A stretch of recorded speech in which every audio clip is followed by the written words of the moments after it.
Qari mill-Evanġelju skont San Mark. F'dak iż-żmien Ġesu sejjaħ 12 u beda jibgħathom 2-2. Fil-waqt li tom is-seta fuq l-ispirti ħżiena u wissihom biex ma jieħdu xejn magħhom għat-triq li f'ħatar. La ħobs, la ħorġa lanqas flus fi ħżiemhom imma li jilbsu l-qriq u ma jxiddux żewġ ilbiesi. Qalilhom fejn tieħdlu f'xi dar ibqgħu fiha sa ma titilqu minn hemmhekk. U jekk xi post ma jilqgħukomx u ma jisimgħukomx, itilqu minn hemm u farfru trab minn taħt saqajkom bħala xhieda kontrihom. Ħarġu mela jxandru biex in-nies jindmu u jkeċċu bosta xjaten u dilku ħafna morda biż-żejt u fejquhom. Il-kelma tal-mulej, it-tifħir lilek Kristu. Eżis tiegħi, f'din il-kelma li l-Knisja qed ixxandrilna għandna il-missjoni li Ġesu jagħti lill-Apostli. Il-missjoni li nsibuha fit-tliet Evanġelisti Marku, Mattew u Luqa u nsibuha anke f'San Ġwan b'mod differenti. Il-karatteristika eżis tiegħi ta' din il-missjoni ta' 12, ta' din il-missjoni tal-Apostli, illi l-qudiem narawha li anke tinfetaħ għal 72 dixxiplu ieħor mela għalkemm hija l-missjoni ta' 12 tal-Apostli li llum il-ġurnata huma l-isfijiet u s-saċerdoti jikkollaboraw magħhom. Imma din il-missjoni naraw li tinfetaħ bil-mod il-mod anke għal 72 u għal kull min jemmen lejn l-aħħar il-Vanġelu ta' San Mark, 72 fil-Vanġelu ta' San Luqa, hija l-missjoni bażikament tal-Knisja kollha tad-dixxipli kollha tal-mulej. Imma l-Apostli, ir-rajja anke fi żminijietna, iridu jkunu forerunners minn ta' quddiem f'din il-missjoni. Imma din il-missjoni mhijiex biss tal-Apostli, hija l-missjoni tad-dixxipli kollha tal-mulej. U għalhekk dan issa ngħidu eżis tiegħi, l-ewwel qabel kollox dan il-Vanġelu japplika kif qed għall-isfijiet u s-saċerdoti li jgħinu l-missjoni tal-isfijiet. Però huwa Vanġelu li huwa indirizzat lill-Knisja. Il-Knisja kollha hija apostolika. Għal-kelma apostlu tfisser il-mibawt u l-Knisja kollha ġiet mibawta biex tevanġelizza. Hawnhekk eżisti ħanaraw ftit hekk karatteristiċi u nikkummentawhom x'jistgħu jfissru eżisti fl-evanġelizzazzjoni li l-apostli mibawtin li jagħmlu. L-ewwel ħaġa jibgħathom 2-2. Ġesu anke meta jibgħat 72 jibgħathom 2-2. Ma jibgħatx persuna waħda tevanġelizza. Għaliex 2? Ġesu qalilna fejn 2 jew 3 miġbura f'ismi jiena nkun preżenti f'nofshom. 2 huwa s-sinjal tal-komunjoni, 2 huwa s-sinjal tal-komunità li fiha mill-preżenza ta' Ġesu. 2 għaliex 2 jistgħu juru l-imħabba nisranija ta' bejnietkom. Min dan jarafkom ħadd li jintom dixxipli tiegħi mill-imħabba li għandkom lejn xulxin. Mela meta qed immorru 2 eżis tiegħi maħniex waħedna qed inġibu l-preżenza tal-mulej fostna u qed inkunu sinjal tal-imħabba. Ejjew eżis tiegħi anke aħna nfittxu li nkunu 2-2 illum meta qed nevanġelizzaw. Kemm fi gruppi u fl-qdiet, imma forsi 2-2 nistgħu anke ninterpretaw llum li xi drabi nkunu minn qdiet differenti 2-2. Xi drabi eżis tiegħi m'għandniex il-kapaċità illi nevanġelizzaw f'komunjoni bejnietna. Kulħadd irid jevanġelizza rasu jew individwalment jew gruppi għal rashom. Irridu niskopru iktar il-bżonn eżis tiegħi fi żminijietna li nevanġelizzaw flimkien bħala nsara kattoliċi minn qdiet u gruppi differenti u iva wkoll anke flimkien b'formazzjoni u maturità, ninfatizza b'formazzjoni u maturità xi drabi anke ma' nsara li mhumiex kattoliċi, nsara evanġeliċi, nsara pentekostali, eżisti nsara luterani, nsara ortodossi, nsara metodisti. Aħna eżisti il-firda hija skandlu fi żminijietna meta nġu biex nevanġelizzaw. Hija skandlu kbir li għandna fil-Kristjaneżmu meta maħniex maqudin f'Ġesu u fil-evanġelizzazzjoni. Skandlu fil-Knisja Kattolika bejnietna meta gruppi waqdiet nitkellmu kontra xulxin flok inxandru l-Ġesu flimkien u ninsew li qed inxandru l-istess Ġesu. U skandlu ta' firdiet bejn il-Knisja Kattolika u knies oħrajn u oħrajn ma' Knisja Kattolika. Eżis tiegħi dan li Ġesu qed jibgħat ngħid ejjew ilkoll kemm aħna naħdmu Ma nippikawx il-gruppi u laqdiet realtajiet spiritwali bejnietna fiħdan il-Knisja. Aħna qegħdin inxandru l-istess Ġesu. Żgur ma nixillu s-sotaħin li noqogħdu ninfirdu neħlow fil-kummedji ta' bejnietna meta tant nies illum il-ġurnata u maċċana l-Ġesu telqu l-Kristu u l-Knisja. M'għandniex ħin x'naħlu għal-kummedji għal-ħela ta' ħin bejnietna fil-Knisja, fuq firdiet, fuq pika bej laqdiet, etc. Jew fuq livelli personali, meta d-dinja tambarri għaċċana l-Ġesu. Ejjew imorru tnejn eżistijaj. Ġesu jagħtihom is-seta fuq l-ispirti ħżiena. Imbagħad naraw aktar tard li jmorru jkeċċu anka ix-xjaten meta qegħdin jevanġelizzaw. X'inhu s-sinifikat tagħha? Biex aħna nwasslu lil Ġesu eżistijaj, aħna noħduha kontra x-xjetan. Il-missjoni apostolika, il-missjoni evanġelizzatriċi tal-Knisja hija diversi affarijiet, inkludi l-karità, xandri tal-kelma, etc. Però waħda mill-affarijiet hija li aħna qegħdin naħtfu n-nies minn idejn ix-xetan. Hija ġlieda spiritwali. L-isfortunatament din il-ġlieda spiritwali mhux dejjem nagħtu l-enfasi li jistħu ilha, mhux dejjem aħna konxi li hija ġlieda max-xetan meta int tevanġelizza int qed toħodha direttament kontra Satana u Satana mhux ħelu eżisti ipattijilek. Satan lilek jobodok, min jevanġelizza Satana jobodu, jipprova jkissrek.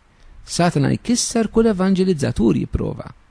Target one huma s-saċerdoti eżisti, jipprova jkissirhom meta jevanġelizzaw. Però kull min jevanġelizza eżisti.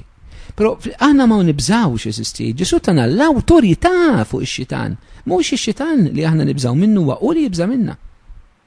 Ejjew eżisti nkunu konxi ta' din ir-realtà għalhekk inħeġġiġkom. F'kull mument li aħna mmorru naqdu xi tip ta' missjoni, ejjew nitolbu għal protezzjoni mix-xitan u nitolbu biex is-salna tax-xitan titkisser.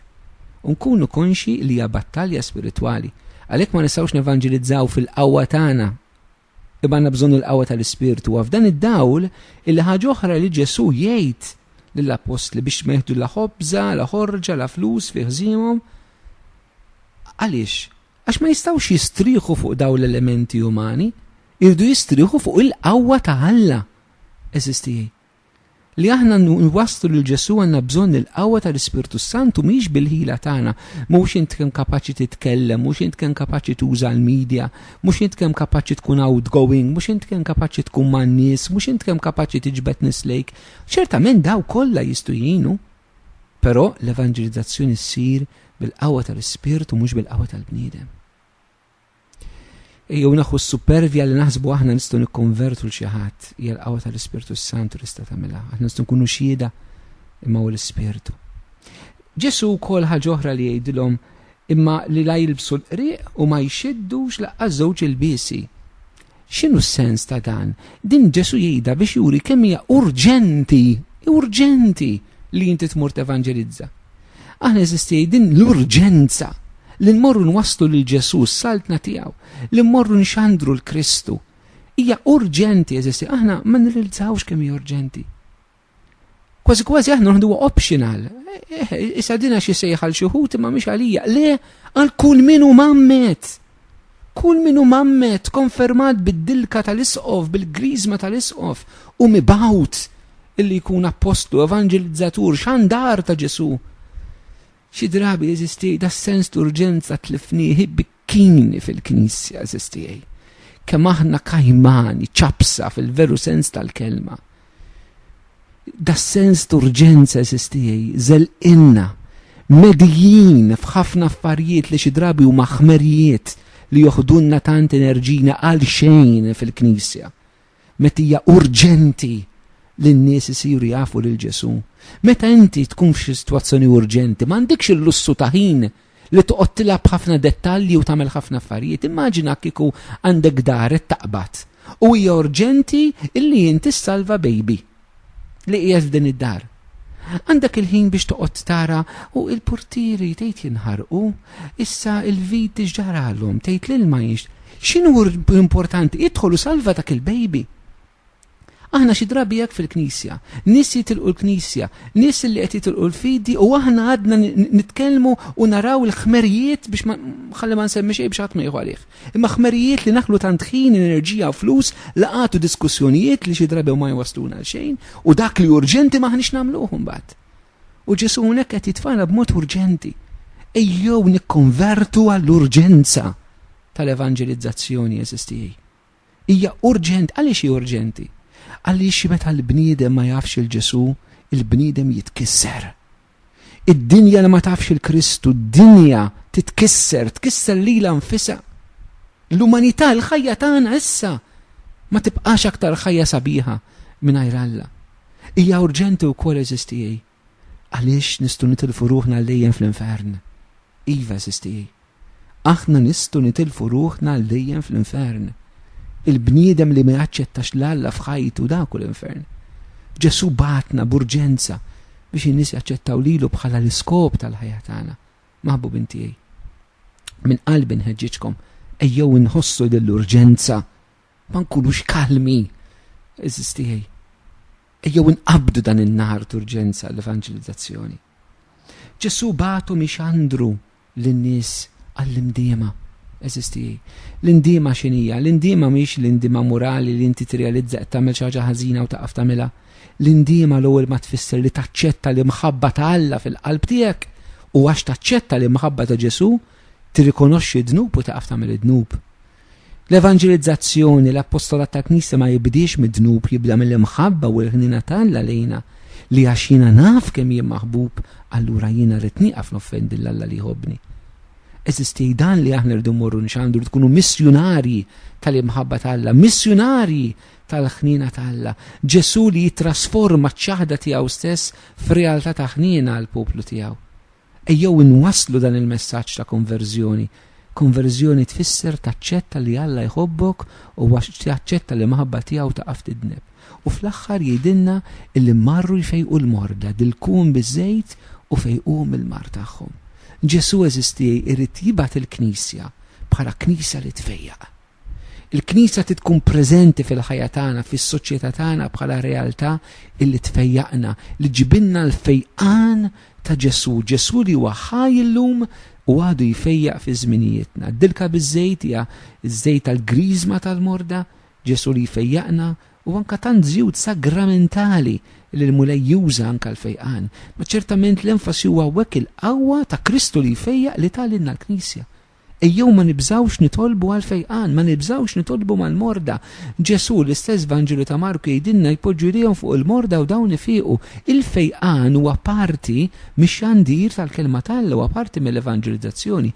Ġesu ma batx il-Knisja tipritka biss, Ġesu bat il-Knisja tipritka, Ġesu bat il-Knisja teżorċizza, teħles minn taħt il-ħakma tax-xitan u Ġesu bat il-Knisja tfejjaq. Jalla din il-missjoni urġenti li Ġesu qed jagħtina llum ngħixu għalkoll bil-qawwa tal-Ispirtu Santu.